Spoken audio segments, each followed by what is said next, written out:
To remind you that 60% of sales on Amazon come from independent sellers, here's John from Devil Dog Pet Company. We run our family business from Sterling Heights, Michigan, but we can reach customers all over the country thanks to Amazon. Good boy. Shop small business on Amazon. Okay, wow. There's a lot of questions coming in. I'm just going to go rapid fire now.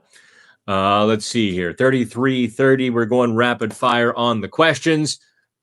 What exactly happened to Evgeny Malkin? He played great, finished the game. Now he's on IR. Ken, are you new? Are you new here, Ken? All right. You're good, right? You know this is hockey, right? You know they don't let any information out regarding injuries. 0.0. They don't want us to know if it's a hangnail, if it's a broken foot, if it's his knee got turned backwards, hip. They don't want us to know anything. Actually, I guess Malkin has an upper body injury, so elbow, head, whatever it might be, no idea. Saw him at the rink on Saturday. He was in workout gear talking to Sergei Gonchar, who lives in Dallas, and popped over to say hello to the boys. And that was, I asked Dan Muse even after the Saturday practice, hey, is Evgeny Malkin available to you tomorrow? And he's like, it was a maintenance day. Well, yeah, maintenance day became day to day, became week to week. I have no idea, to be honest. Randy says, I really thought they would have given Kindle a shot for the shootout. I think we're getting there. I think Muse has to know. He has to look at the numbers that Crosby, Letang, Rust have just been ice cold over a few years now. Whether it's because goalies have seen their best moves, Crosby going way left and the tight stick handle, Letang's backhand deke. Rust likes to get a little speed and try to pick a corner. Whatever it might be, I guess the fact that I know this stuff, the goalies probably do too. So yeah, I think you'll see more Koivunen and Kindle. I think you might even see Sam Poulin draw into the lineup because Poulin has a really good shootout rate down in Wilkes-Barre. Yeah, something has to give. See, Anthony says, to me, the biggest culprit last night on the tying goal with less than 1 second left was Chris Letang. He is just plain awful and has been for 2+ years. He needs to be benched. 3 exclamation points, says Anthony. Bench him, bench him, bench him, bench him. Letang's actually been pretty good the last few games. I don't know what to tell you. I mean, look, none of the defensemen were very good in Dallas, but Letang was the best of the bunch. As I talked about coaches being encumbered by the past, maybe some of you are a little bit too, eh? Anthony follows it up. He gets a rebound shot. I'm being serious. Can you please tell me what Chris Letang brings to this team right now? Well, he's one of their 4 best defensemen. That's what he brings. Zachary, I'm not understanding why Mantha is getting power play 1 time. This team desperately misses Malkin on the power play. Well, Mantha did score the power play goal last night, and it's not like Mantha is supplanting Evgeny Malkin on PP1. I'm unsure of your question. Look, Mantha's had a pretty good year. I mean, he's been ice cold in the last 10 games, really ice cold. Prior to that, he was going to the net. He was creating. Listen, he's got good hands. He's got good size. Sure, the power play, even with Mantha in place of Malkin, has scored some goals. What are you complaining about here? Let's go to Sonny. Mike Sullivan had a game plan in mind and expected the players to adapt their talents to it, whereas Dan Muse looks at the players' talents and develops his game plan. Do you agree? Well, I'll agree on the latter. I've talked to Dan Muse about this. Hopefully, you read the one-on-one we did with him a few weeks ago, where we actually got to sit down in the Penguins offices for a good 15 minutes and talk hockey and coaching philosophy and all of those sorts of things. You didn't read it, did you? You didn't read it. I've asked him publicly too at some of the pressers and scrums and written about it. Muse sat down with a ton of videotape to create what he thought would work for this Penguins team. And I think he's done a great job at that. I will also tell you that Mike Sullivan did the same thing. Mike Sullivan had a different philosophy, however. Sullivan might have been caught kind of expecting the Penguins to be the same Penguins, the stretched out offense with the stretch passes and the home run offensive scheme.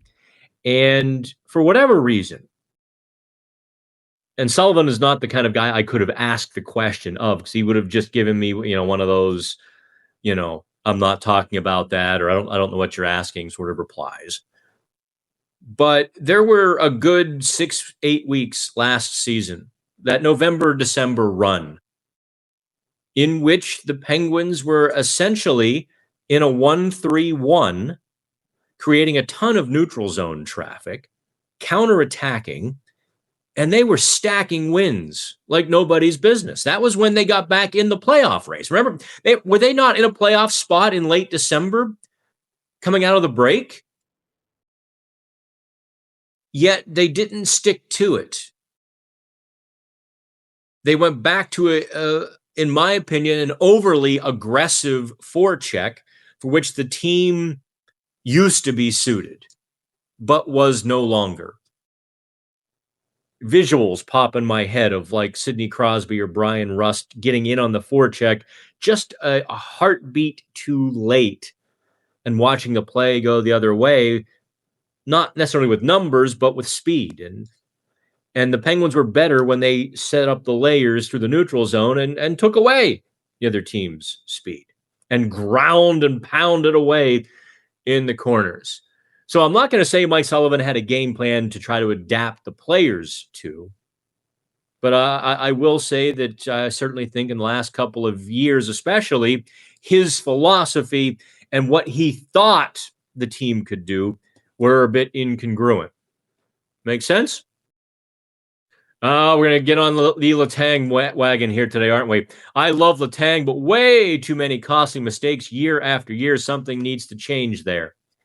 He's 38. You're going to make changes with his game now? Let's go to Glenn Stapp. What is going on? Oh my, I wonder what was going on. This whole thing the whole rig just broke. This is the Murphy's Law. Okay, Glenn says, if we are giving young guys the opportunity to develop with this year's Penguins,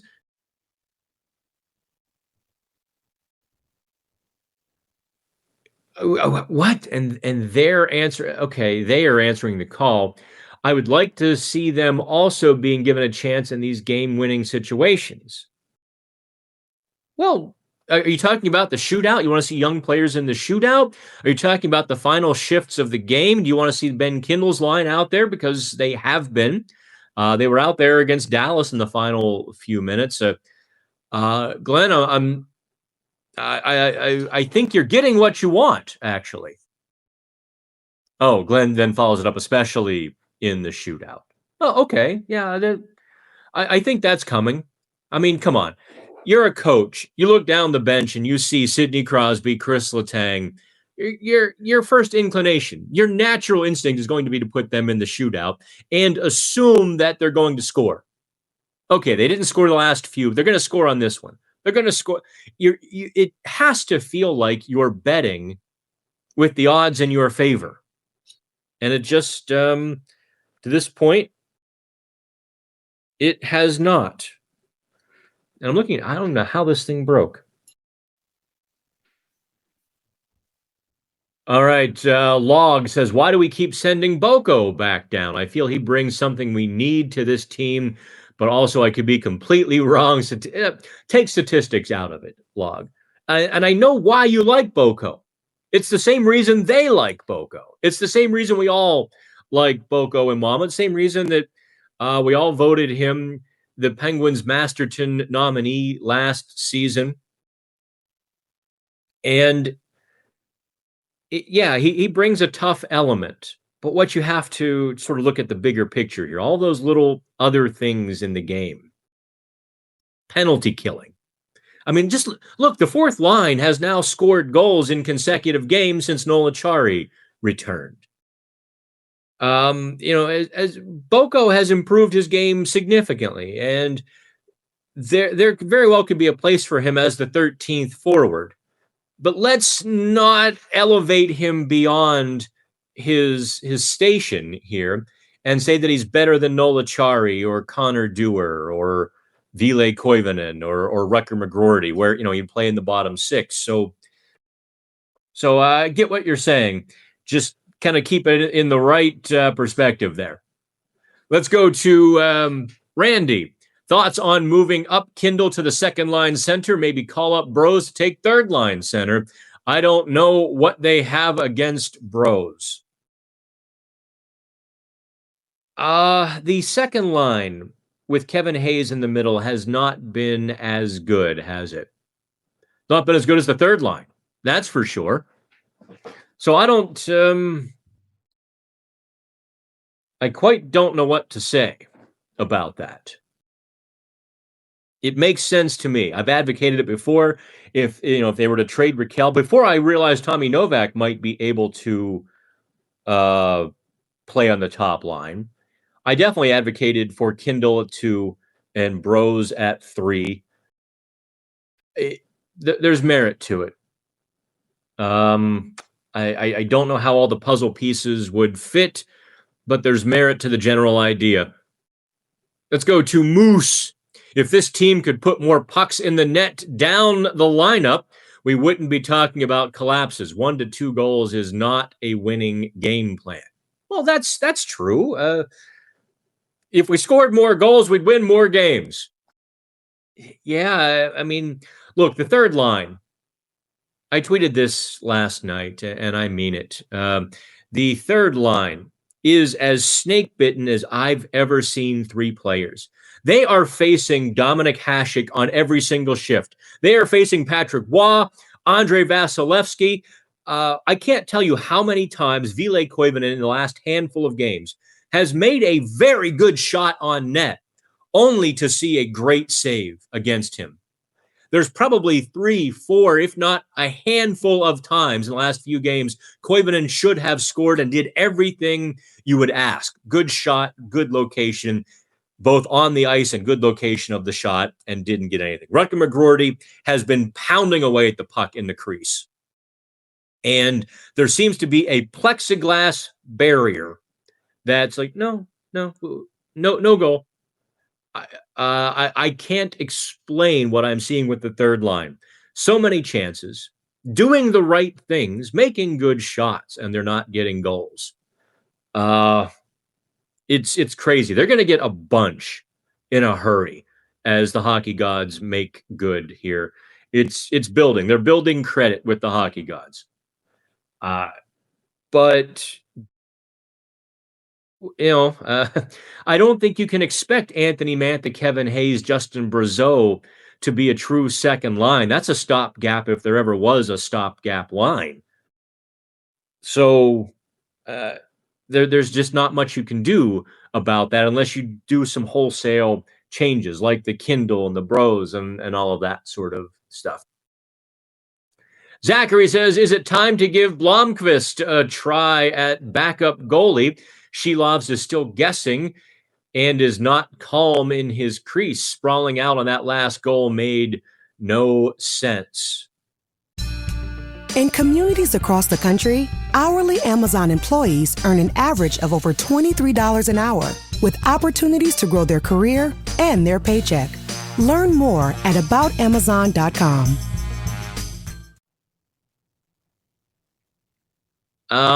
No. I think if I explain it too in depth, I think you'll start to pick apart my response. So I'm just going to say no.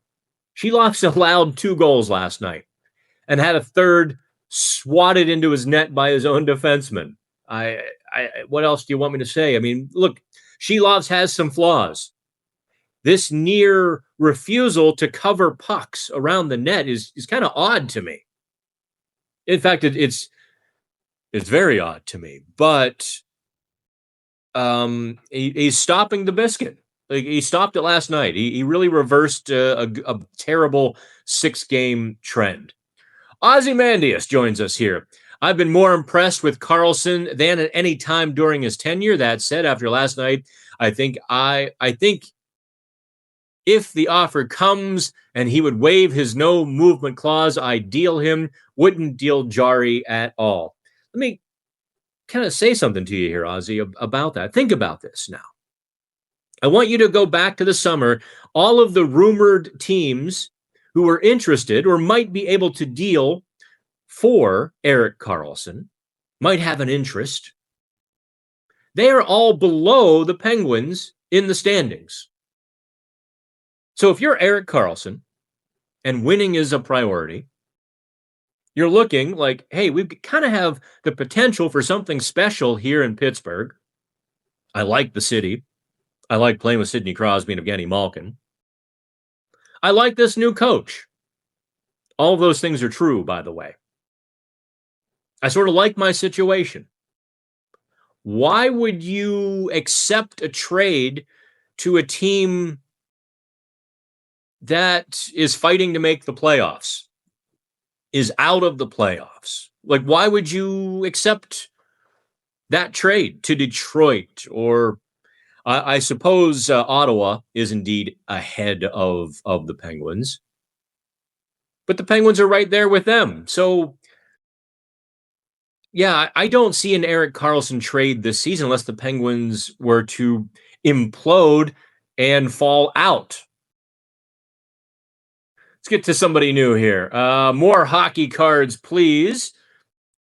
They're playing good hockey. Everyone needs to relax.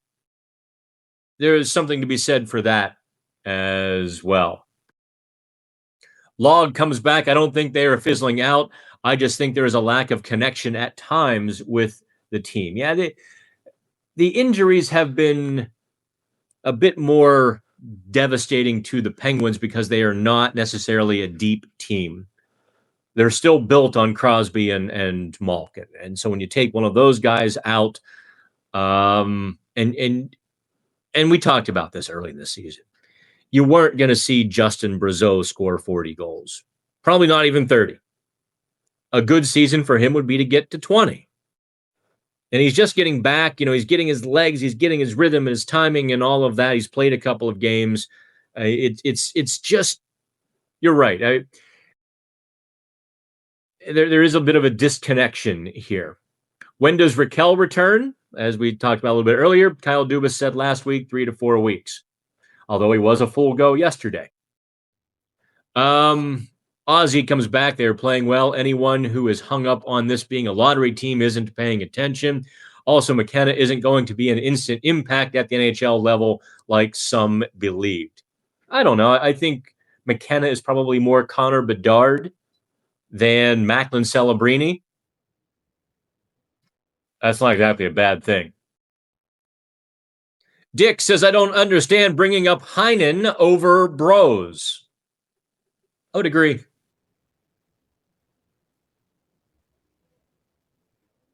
Okay, good. The Erik Karlsson stuff was audible. Malkin being out week to week, then the Olympic break. He shouldn't be tired the last 30 games of the season. Let's see here. Did Bros make a bad bald joke to Muse or something, trying to figure out why he isn't here over Heinen, especially with the shootout woes?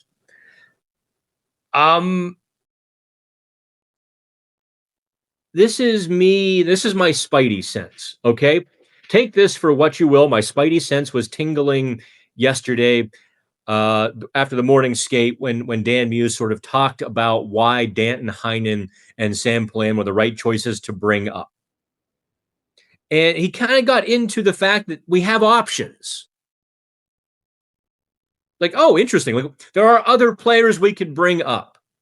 So what he was essentially saying was, yeah, we very well might call up Tristan Brose very shortly if Danton Heinen doesn't work out as a fourth line center or whatnot.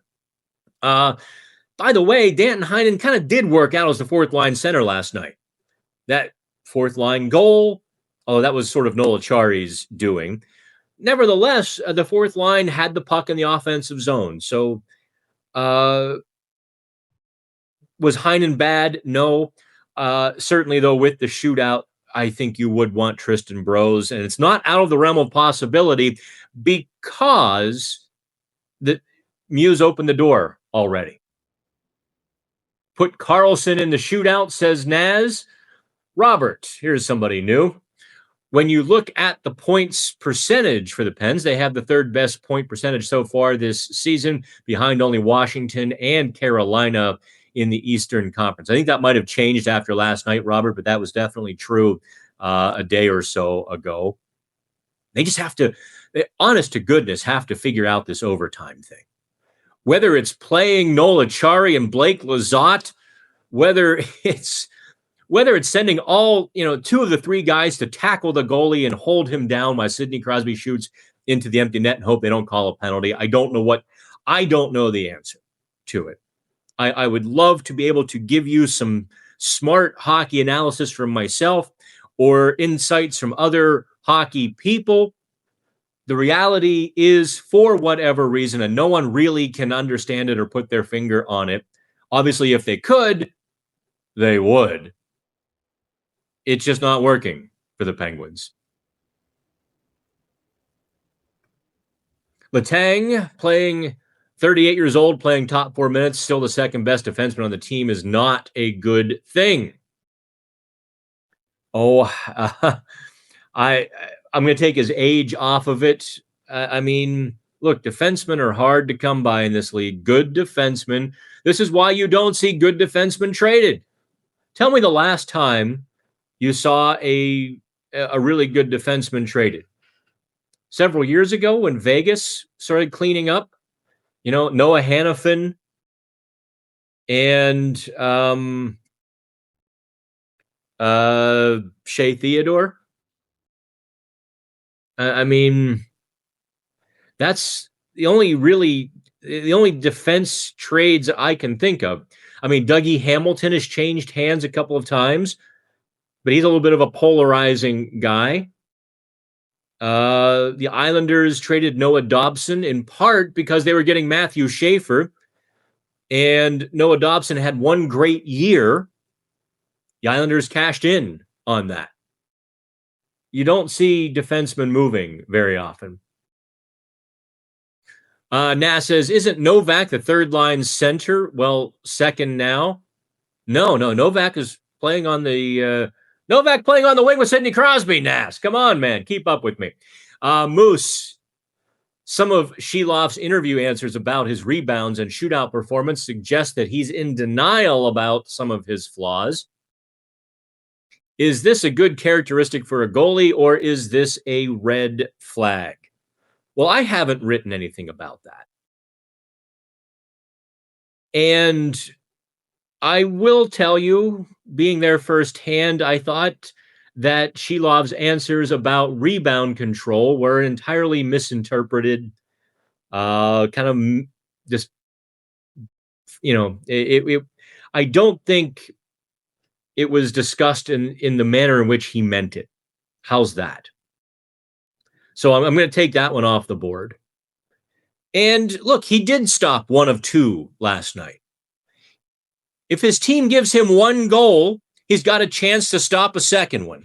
But because his team only scored none, he didn't get a chance, to face a third one. Now, if the Penguins do score a goal and he gives up 2 of 3, then I think this would be a bit more relevant. He stopped 1 of 2, and the team went 0 for 3. That's your deal. All right, I'm going to go to the bottom here, and we're going to work our way up. looking for some new blood here. Glenn's only had one jump in here. Dan Muse has done a great job with line combinations despite injuries. Also, think the staggered starts with goaltenders benefits. Jari, as far as the workload, what tweaks might you make, if any? Oh, man. Oh, what? No, I mean, I think we've talked about the Kindle to the second line center, Tristan Brose there at the third line. That I would probably like to see. I was chuckling. I dismissed Tommy Novak on the second line before, or the first line rather, before it even happened. Novak and Malkin, nah. There were numbers that said it worked. There were two eyes that said it didn't. I don't know. I tend not to try to ride shotgun with the coach, any coach, because that's kind of not my job, right? My job isn't to say what a coach should do very often. I mean, look, when I think there's something, a bad trend or decisions being made, I can say, okay, that's not, but I'm not going to be the headlights for the head coach and try to drive out front of them, because first of all, they have a whole lot more information than I do. I would expect any NHL coach to be a lot smarter than me. So that's kind of how I approach that. And that's all I got to say about that. Well, that's 58 minutes, kids. I've had a blast, but I don't want to sit here and hold the microphone. Also, we're repping Greendale Community College today. And for my boy Lando, little wrist check there, I've got my Tag F1 watch on. Lando paid his dues. I thought for sure something was going to go wrong. I thought for sure the F1 stewards were going to punish Lando for passing Yuki Tsunoda off the track and try to give the championship to Max. But with those new cars next year, not having as much downforce, Max Verstappen's going to be a beast next year. But you didn't come here for F1 talk. That's it, kids. I appreciate every single one of you. Like, subscribe, share, do all that fun stuff. In the meantime, To remind you that 60% of sales on Amazon come from independent sellers, here's John from Devil Dog Pet Company. We run our family business from Sterling Heights, Michigan, but we can reach customers all over the country thanks to Amazon. Good boy. Shop small business on Amazon.